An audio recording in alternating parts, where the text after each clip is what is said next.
On screen, Wild Rift home screen. Voice, want to change your region in Wild Rift? In this quick 60-second guide, I'll show you the easiest way to do it, step by step. Important, your Wild Rift region is tied to your Riot account. You can't just flip a switch in-game, so we'll use Riot's official account settings instead. Also, changing region can affect your ping, friends list, and sometimes available content, so only do this if you really need to. Alright, grab your phone, log into Wild Rift, and let's start from the main menu. On screen we zoom into the top right account icon. Step 1, tap your profile icon in the top right to confirm which Riot account you're using.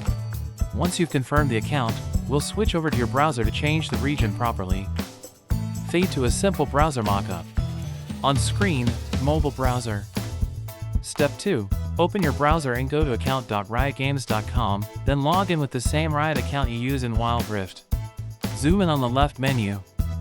Step 3, once you're logged in, go to the Account Management or Account Details section on the left side menu. Now show the region field. Step 4, look for the option that shows your current region or shard. On some accounts, this is under Countries/Region of Residence. If the region field is editable, tap it and choose the new region you want to play in. Take your time and pick the server closest to where you'll actually play. Scroll down and hit Save or Confirm. If you don't see an option to change region, you may need to contact Riot support or create a new account for that region. Cut back to Wild Rift home screen. Finally, close and fully restart Wild Rift. Your account should now be linked to the new region. If this helped, drop a like and follow for more quick Wild Rift fixes.